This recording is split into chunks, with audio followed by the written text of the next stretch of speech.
देखना चाहे तो और देख सकते हैं क्या चीज, वो तो आपको सबको पता है, नहीं कोई छिपी बात नहीं है। इसको कट डाउन कर देना, कट डाउन कर देना। मैं आप सबका धन्यवाद देता हूं। अचानक आपको बुलाना पड़ गया और ये जानकारी हमारे लोगों को भी नहीं थी कि इस तरह की बात होगी। हालांकि ये सूचना मिल रही थी कि लखनऊ से जो मुख्यमंत्री उनके सबसे बड़े अधिकारी हैं और प्रमुख सचिव का जगह जगह फोन जा रहा है कि जहां भारतीय जनता पार्टी हारे वहां पर काउंटिंग स्लो करिए। मुख्यमंत्री के प्रमुख सचिव डीएम्स को फोन कर रहे हैं कि जहां बीजेपी हारे वहां पर काउंटिंग स्लो होनी चाहिए। और यही नहीं, अगर हम पिछला चुनाव देखें तो जो भारतीय जनता पार्टी की हार हुई है 47 सीटें ऐसी हैं जो 5000 के अंदर कम वोट में हुई हैं।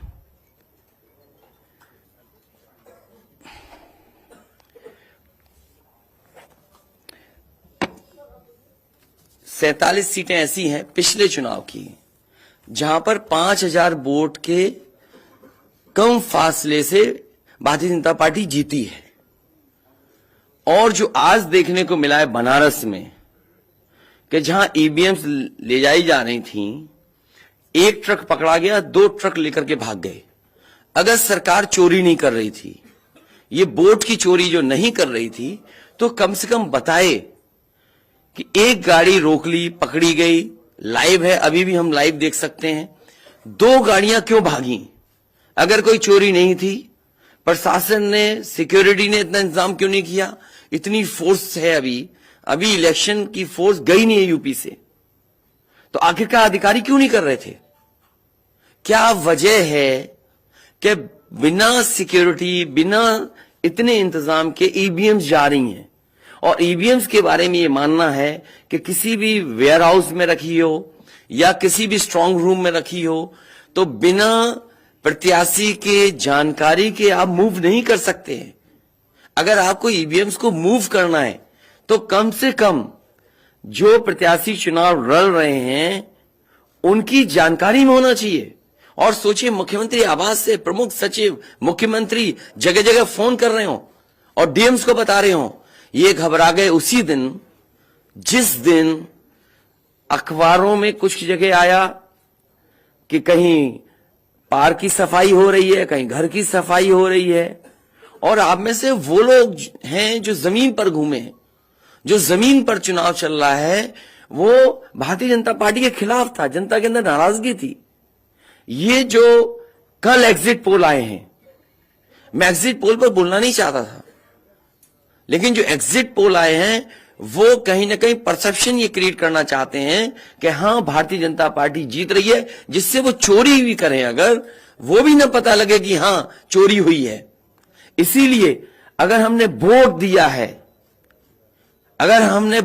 है, तो मैं अपने नौजवानों से, किसानों से और आम लोगों को कहूंगा कि उतनी हमारी जिम्मेदारी बनती है कि वोट को हम बचाएं। अगर वोट नहीं गिना जाएगा तो लोकतंत्र कहां जाएगा? और ये लोकतंत्र की आखिरी लड़ाई है। मैंने कई बार कहा कि उत्तर प्रदेश का चुनाव लोकतंत्र की आखिरी लड़ाई है। इसके बाद तो जनता को क्रांति करनी पड़ेगी, तभी बदलाव आएगा।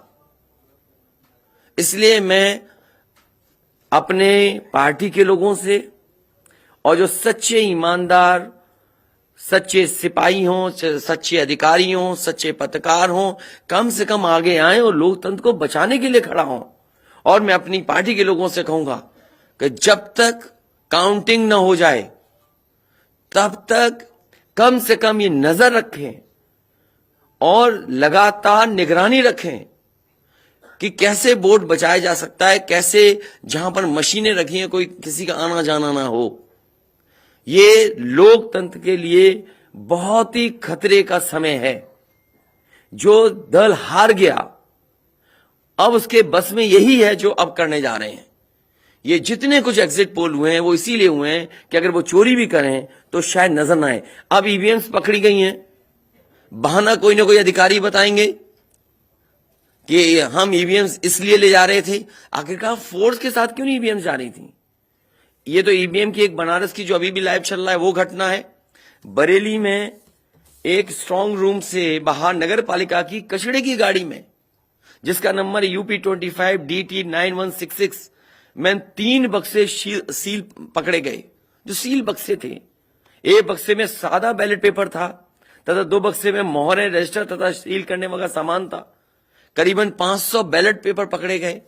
इसी तरह सोनभद्र का है कि सोनभद्र में भी बड़े पैमाने पे चीजें पकड़ी गई। वो भी लोग समझ में आ गया तो उन्होंने देखा, एसडीएम को रोका। एसडीएम घोरावल जनपद सोनभद्र में खाली मत पर अपनी गाड़ी से पॉलिटेक्निक कॉलेज ले जाते हुए पकड़े गए। क्या सफाई देगी सरकार? इसीलिए मैंने कहा प्रमुख सचिव मुख्यमंत्री आप जानकारी कर लें। अगर आपके डीएम्स कोई जानकार हैं, उन्होंने खुद बताया है कि वहां से लखनऊ से फोन आ रहे हैं कि जहां पर भारतीय जनता पार्टी हार रही हो वहां पर काउंटिंग स्लो हो और रात तक काउंटिंग लेकर के जाइए।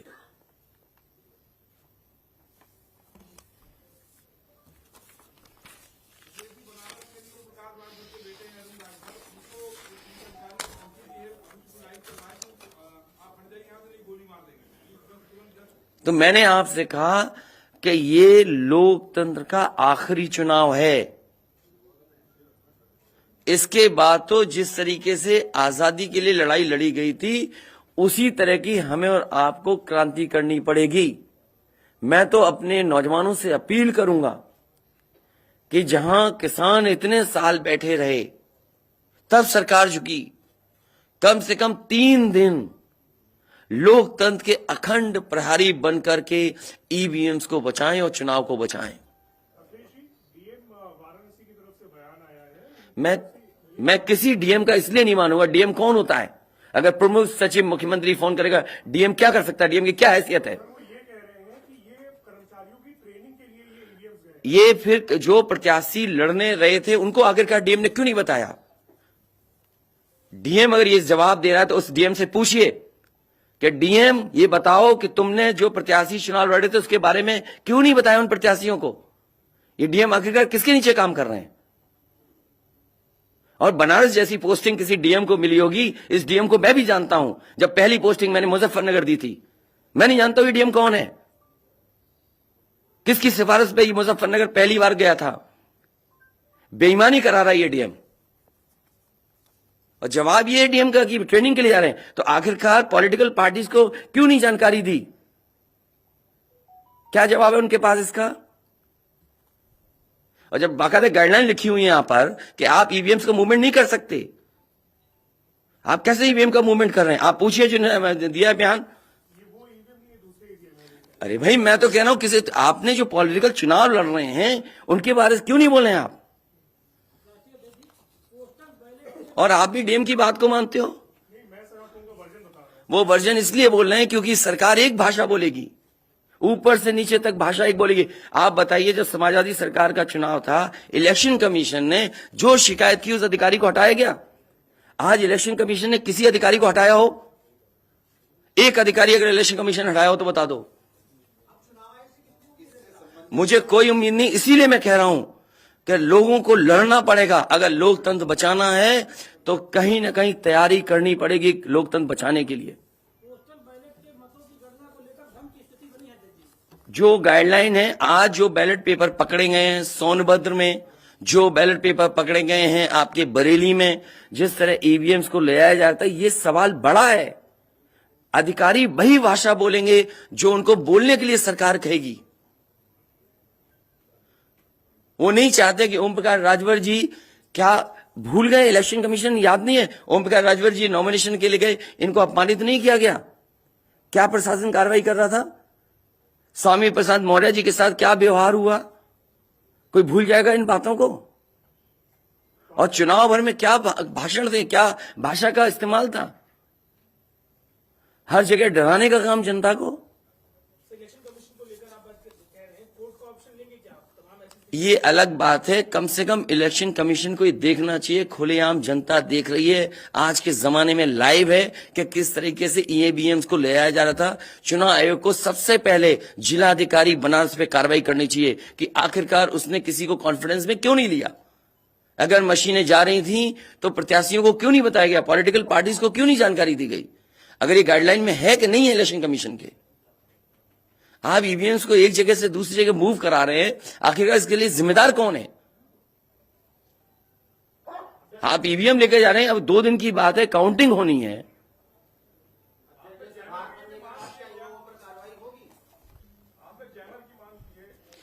जैमर इसलिए कि कई लोग आशंका इस बात की व्यक्त कर रहे हैं कि हो सकता है कि टेक्नोलॉजी ऐसी हो जहां पर मैनिपुलेशन किया जा सके, इसलिए कहीं ना कहीं देखा जाना चाहिए इस बिंदु को भी।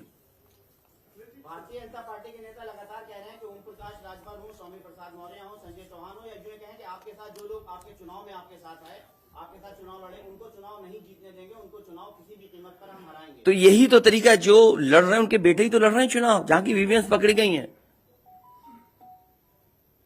और भविष्यवाणी एग्जिट पोल में कैसे आ सकती है। पॉलिटिकल लीडर्स जो बातें कहें, सत्ता के लोग बैठे हुए, वो एग्जिट पोल में कैसे दिखाई दे रहा है।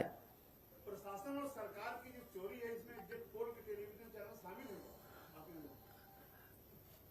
आपको ये देखना चाहिए, जो एग्जिट पोल कर रहे हैं क्या मुनाफे के लिए कर रहे थे, जो कंपनियां बड़ी बड़ी, सर्वे का पैसा कौन दे रहा है उनको। और जो डेटा दिया है चैनलों को, फ्री दिया गया है कि उपहार में दिया गया है, वो अलग बिंदु है। कोई इतनी बड़ी एक्सरसाइज कर रहा है, उसका फाइनेंशियल बर्डन कौन उठा रहा है।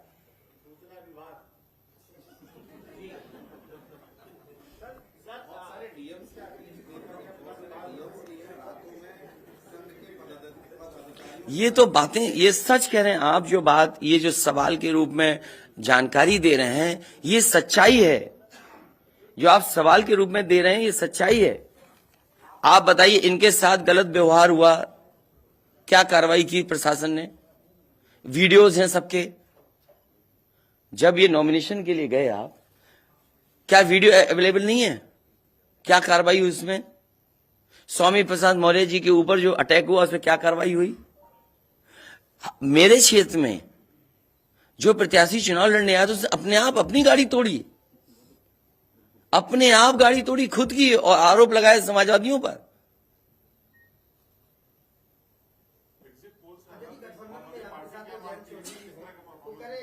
क्या करेंगे जब वोट को लेंगे, आगे वो कह रहे हैं शांतिपूर्ण मतगणना के लिए उन्होंने अपील की है। नहीं, शांतिपूर्ण मतगणना के लिए तो हम भी अपील कर रहे हैं, लेकिन सावधान रहें। अगर वोट दिया है तो वोट को बचाए भी तो सही। अगर ईवीएम्स खुली सड़क पे इस तरह जाएंगी, आप क्या उम्मीद करोगे। आपके बैलेट पेपर पकड़े जा रहे हैं। आपके लखनऊ में ही एक गाड़ी पकड़ी गई थी, उसके अंदर क्या क्या था। वो कहते वो तो हर गाड़ी में टूल बॉक्स होता है, तो टूल बॉक्स में इतना बड़ा हथौड़ा थोड़ी होता है कि आप ताला तोड़ दो। वोट बचाने के लिए कहीं ना कहीं हमें एक अखंड प्रहरी की तरह काम करना पड़ेगा। और अगर हमारे किसान इतने दिनों बैठ सकते हैं, अब तो 3 दिन की बात है, 3 दिन तो बैठना ही पड़ेगा, नहीं तो ये प्रशासन के लोग बैठ करके चोरी करा देंगे। और मामूली चोरी है वोट की, ये लोकतंत्र के साथ है। लोगों को ये भूलना नहीं चाहिए आपके पड़ोसी देशों में क्या हो रहा है। इसलिए मैं ये भी गाइडलाइन पढ़ना चाहता हूं कि जो ईवीएम के मूवमेंट के लिए जो मुझे जानकारी मिली है, वो मैं आपसे पढ़ना चाहता हूं कि all polled EVMs and all reserve EVMs after the poll shall be under cover of arm police at all times. Reserve EVMs should also be returned at the same time when the polled EVMs are returned at the receipt center. Reserve EVMs shall not be kept in the strong room meant for polled EVMs. They shall be kept in another strong room meant for keeping reserve EVMs. It must be ensured that all reserve EVMs are also deposited in the strong room meant for reserve EVMs at the same time when the polled EVMs are deposited in the strong room meant for the polled EVMs. तो EVMs के लिए बिल्कुल clear कहा गया है कि कैसे क्या होना है। और भाई जांच भी कौन करेगा? अगर डीएम ही जांच करेगा तो क्या उम्मीद करोगे आप उसके लिए? सवाल है कि अब इसके आगे क्या आप अब क्या करेंगे? इसके आगे जो पॉलिटिकल पार्टी हम तय करेंगे क्या करना है। अगर हमें कोर्ट का भी सहारा लेना पड़ेगा, लेकिन उससे पहले हम अपने पार्टी के कार्यकर्ता नेताओं और जो हमारे सच्चे पत्रकार, सच्चे पुलिस फोर्स में लोग हैं या वो लोग हैं, उनसे भी मेरी अपील होगी कि कम से कम लोकतंत्र को बचाने के लिए आगे आए। कोर्ट से पहले मैं आप लोगों के माध्यम से अपील करना चाहता हूं, ऐसे तमाम लोग जो लोकतंत्र को बचाना चाहते हैं वो कम से कम आगे आए।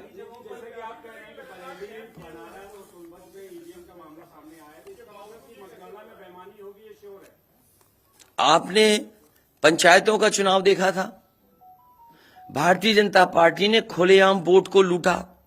जनता को याद है महिलाओं की जो कपड़े फाड़े गए, छीने गए, महाभारत के अलावा अगर किसी ने किया तो वो भारतीय जनता पार्टी ने करके दिखाया। क्या कार्रवाई की गई उस समय बताइए? इलेक्शन जो आपका स्टेट इलेक्शन कमीशन है, शिकायतें हुई, क्या कार्रवाई हुई उनके ऊपर? क्या कार्रवाई हुई पुलिस के ऊपर? क्या कार्रवाई हुई उन लोगों जिन्होंने वोट को छीना? इसलिए मैं अपील करता हूं आपके माध्यम से, जो सच्चे पत्रकार हैं, सच्चे अधिकारी, पुलिस फोर्स, लोकतंत्र को बचाने के लोग सामने आए, जिससे लोकतंत्र बचाया जा सके। माननीय मुख्यमंत्री जी, ये जो घटनाएं हो रही हैं, हताशा और निराशा की जो है वो पराकाष्ठा है। आप क्या ऐसा कुछ होगा क्या समाजवादी मैं नौजवानों से विशेष अपील करूंगा, और इसलिए अपील करूंगा, मैंने वो तस्वीरें देखी कि नौजवान वोट डालने के लिए लोकतंत्र में कैसे निकल पड़ा। अगर उसने वोट डाला है तो कम से कम वो वोट बचाए।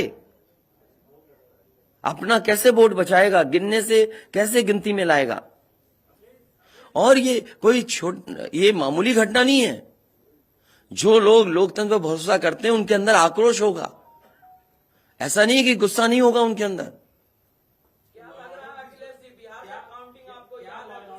इसीलिए मैंने कहा कि 5,000 के अंतर में सीटें जो जीती गई थी भारतीय जनता पार्टी की, वो 47 हैं। और मैंने इसीलिए कहा कि प्रमुख सचिव मुख्यमंत्री जिलाधिकारियों को फोन कर रहे हैं कि काउंटिंग स्लो की जाए। और बैलेट के लिए हम लोगों ने अपने प्रत्याशियों को और जो एजेंट्स हैं हमारे इलेक्शन एजेंट, उनको समझाया है कि बैलेट को किस तरीके से काउंट करना है, कैसे रखे जाएं, उन सब को समझाने का काम किया है। और आप में से जो लोग बनारस गए होंगे वो जानते होंगे कि बनारस साउथ समाजवादी पार्टी जीत रही है, अयोध्या समाजवादी पार्टी जीत रही है। ये घबराहट है बीजेपी को। पवन पांडे जीत रहा है, ये घबराहट है। किशन दीक्षित जीत रहा है, ये घबराहट है बीजेपी को। नहीं, वो अलग बात है, पान भी खाया। और भाषा नहीं देखी आपने? क्या प्रवक्ता की बात करते? कौन है ये चीज प्रवक्ता? कोई प्रवक्ता की बात नहीं करेंगे। क्या प्रवक्ता उठा लाए आप किसी गली मोहल्ले से? क्या प्रवक्ताओं की बात करते हैं आप? इतने सीनियर जर्नलिस्ट बनते हो आप अपने आप को। ये मामला सीरियस है, क्या प्रवक्ता बताएगा? इलेक्शन कमीशन क्यों नहीं बता रहा? ये खुलेआम ईवीएम्स घूम रही हैं। कोई आश्वासन नहीं दिया। हो सकता है हमारी प्रेस का शायद कुछ जागे। ये यूपी के हैं सब, और कहां के इलेक्शन कमीशन के लोग? रिटर्निंग ऑफिसर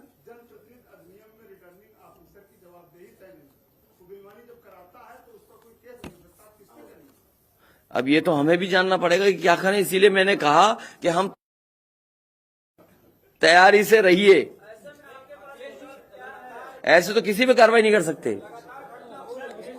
हाँ, जिम्मेदारी तो अच्छा इलेक्शन कमीशन की जिम्मेदारी है कि निष्पक्ष चुनाव। इतना बड़ा कमीशन, हम क्यों कह रहे हैं कि इलेक्शन कमीशन की जिम्मेदारी है? क्यों उसको इंडिपेंडेंट बनाई गई ये बॉडी? ये सब जो आपके माध्यम से हो रहा है वो सब लाइव है। जो ये चीजें हो रही है सब लाइव है, सब शिकायतें की जाएंगी, सब देंगे। अभी तो अभी कहो तो अभी लाइव दिखा दें। जब आपको बुलाया है, मैंने तकलीफ दी आपको, इसके बाद हम लोग अपना लिखेंगे।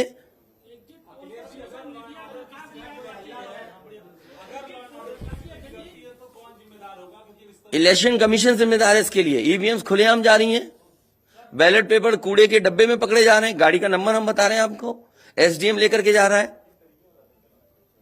और मैं तो कहूंगा कि चुनाव हमारे जितने भी समाजवादी लोग हैं कानून व्यवस्था को मानते हुए शांतिपूर्ण रहें, लेकिन जिम्मेदारी सरकार की भी तो है। ये जिम्मेदारी इलेक्शन कमीशन की नहीं है, सरकार की नहीं है। आप अगर पूरी सुरक्षा के साथ उन ईवीएम्स को ले जाते, जो प्रत्याशी चुनाव लड़ रहे हैं उनकी जानकारी में लेकर के जाते हैं, तो किसको आपत्ति थी? ये तो पकड़ी गई हैं। अगर चोरी पकड़ी गई है तो चोरी पकड़ी को पे आप कानून व्यवस्था की बात करोगे? आप तो नहीं सुनी जाएगी। तो समाजवादी पार्टी हर रास्ते को अपनाएगी जहां पर लोकतंत्र को बचाया जा सके।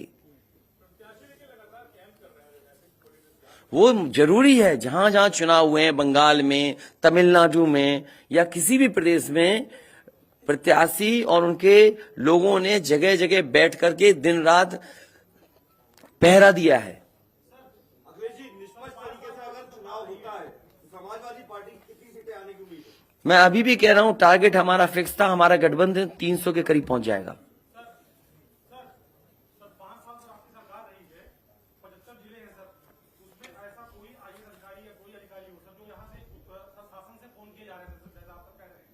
मुझे तो अधिकारी नहीं बताया ना।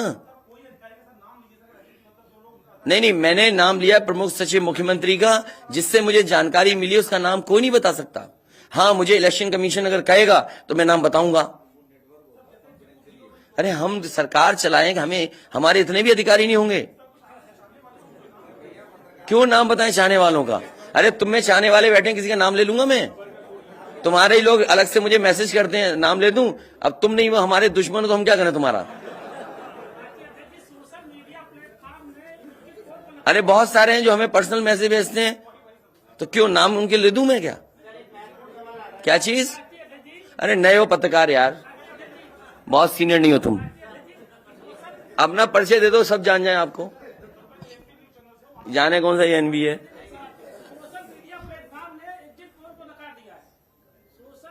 इसीलिए मैं कह रहा हूं आपसे कि एग्जिट पोल है कि जो चोरी करी जाए उसको ढका जा सके।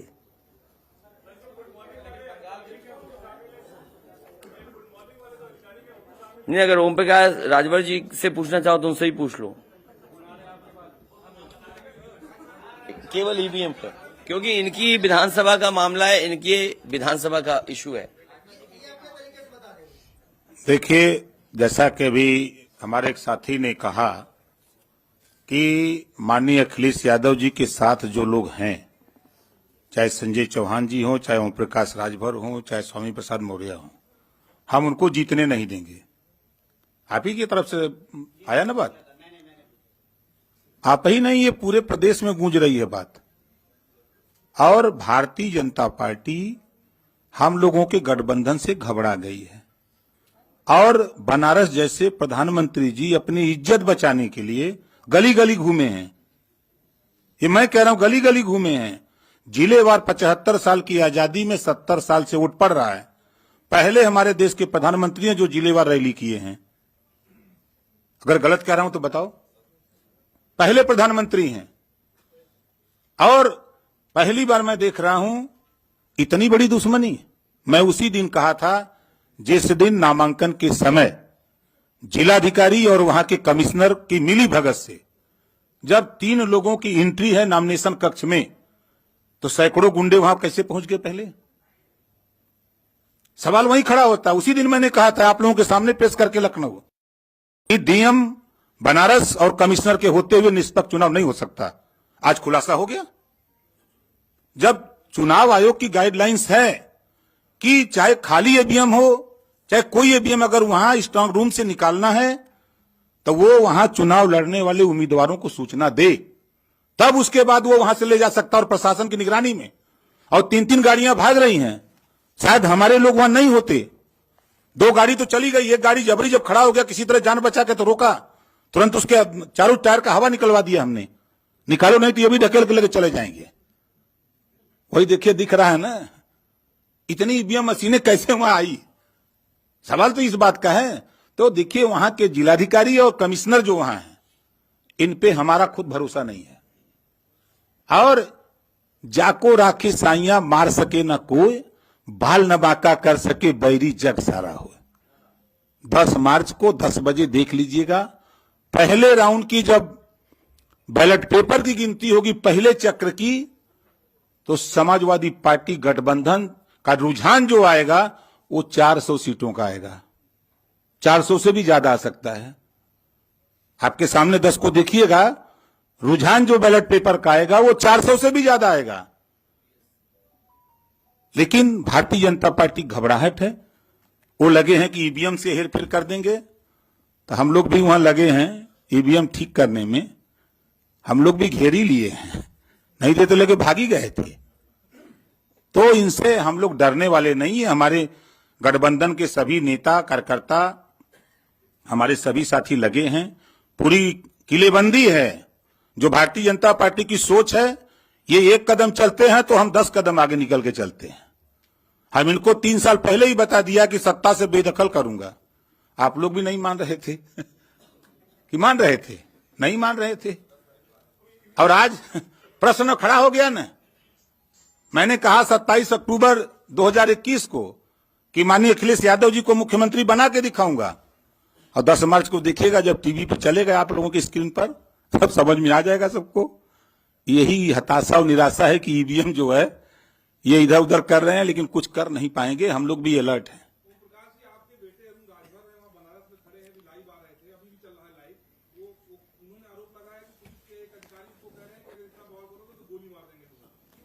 देखिए, धमकाइयां चमकाइयां न पाइयां तो भाग जाइयां। ठीक है, ये क्या गोली मारेंगे? वो अपने झंखे दरोगा या सीओ, कोई भी अधिकारी जो ये कह रहा है वो अपने पहले झंखे। वो जिस दिन गोली मारेगा वो कहां रहेगा? धरती पर न रहेगा। ये ओम प्रकाश राजभर हैं।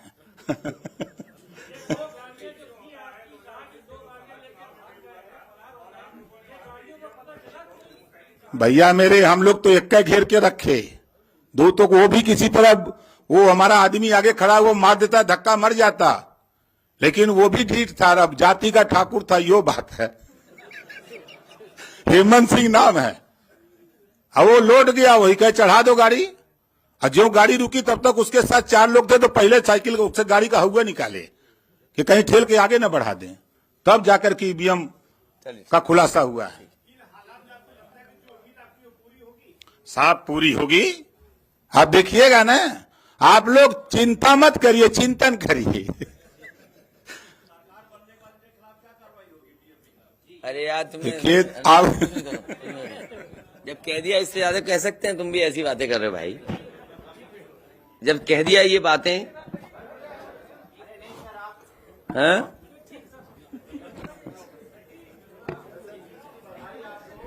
नहीं, अभी मत जीत की बधाई दो। अभी जीत की बधाई हम लेंगे और मिठाई भी बांटेंगे आपको। और देखिए, एग्जिट पोल आ गए, बीजेपी वाले मिठाई का ऑर्डर नहीं दे पाए। हैं? क्या बीजेपी का? नहीं, हम तो खिला ही रहे, कल से ही खिला रहे हम तो। हैं? हम तो कल से खिला रहे मिठाई। और ये लाइव फिर दिखा दो। अभी लाइव चल रहा है ना। बताइए, अगर अभी तक लाइव चल रहा है, पिछले कितना टाइम? आधा घंटा, 45 मिनट हो गया, उससे ज्यादा टाइम हो गया, अभी तक प्रशासन वहां पर अपनी मशीनें लेने नहीं आया। आप सोचिए आप। तो इसका मतलब यह है कि वो डरे हुए हैं कि चोरी कर रहे थे, पकड़ी गई।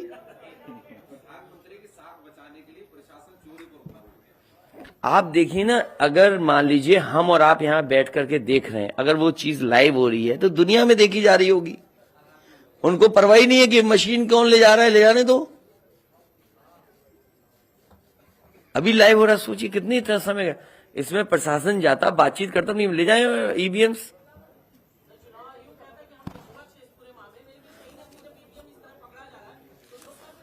इसीलिए तो मैं कहता हूं, सच्चे पत्रकार भी हमारी मदद करें, सच्चे अधिकारी मदद करें, सच्चे जो लोग हैं, जो अगर आज नहीं तो कल अफसोस होगा। इसीलिए जो लोग लोकतंत्र बचाना चाहते हैं वो सब आगे आए।